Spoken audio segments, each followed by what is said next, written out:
বিপ্লবের একজন অন্যতম সিপাহসালার জনাব হজরত মাওলানা মুফতি সৈয়দ মোহাম্মদ ফয়জুল করিম শাইখে চরমনা।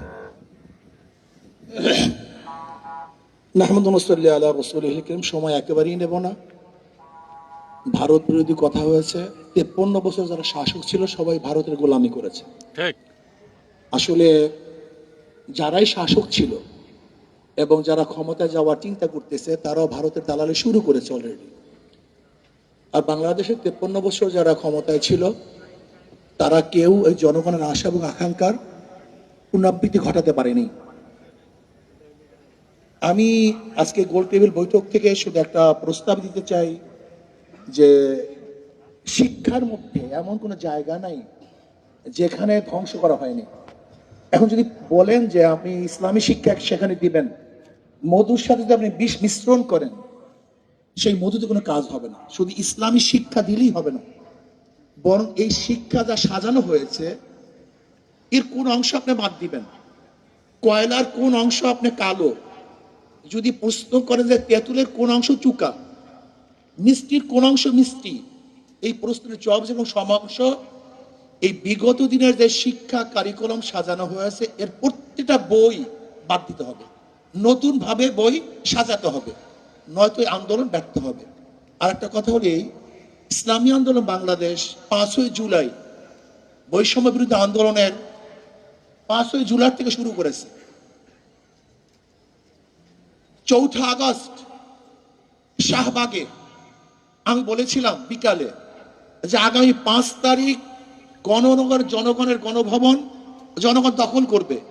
আল্লাহর কি কৃষ্ণা কাকতালীয় ভাবে সেই 5 তারিখই দখল হয়েছে, কিন্তু বৈষম্য বিরোধী ছাত্র আন্দোলন ইসলামী আন্দোলনের খবরও নেয় না যে তারা কোথায় আছে, কি করবে, কি করতেছে। আজকে বাংলাদেশে এত পরিবর্তন হয়েছে, আমি প্রশ্ন করি ইসলামী আন্দোলনের সাথে কি পরামর্শ করা হয়েছে? অথচ যারা যেই সমস্ত দলের মহাসচিব ডিক্লার দিয়েছে, ঘোষণা দিয়েছে যে আন্দোলনের সাথে আমরা সম্পৃক্ত নই, তাদের হুকুম চলতেছে আর আমরা জীবন বাজি রেখে মাঠে ঝাঁপিয়ে পড়েছিলাম গুলির সামনে, অথচ আমাদের খবরও নেই। এখানেই তো বৈষম্য শুরু হয়েছে। বৈষম্য বিরোধী আন্দোলন তো বৈষম্য এখান থেকে শুরু হয়েছে। এই বৈষম্য বিরোধী আন্দোলন যদি এখান থেকে বৈষম্য শুরু হয়, মনে রাখতে হবে প্রথম ছিদ্র হয়, সেখান থেকে প্রলয় সৃষ্টি হয়। ইসলামী আন্দোলনকে যদি বৈষম্য বিরোধী আন্দোলন গুরুত্ব না দেয় তাহলে ইসলামী আন্দোলনের প্রথম তাদের বিরুদ্ধে মুখ খুলতে বাধ্য হবে। এবং রাখতে হবে ইসলামী আন্দোলন সবসময় সত্য এবং সঠিক কথা বলে আসছে, বলতে থাকবে, বলবে ইনশাআল্লাহ।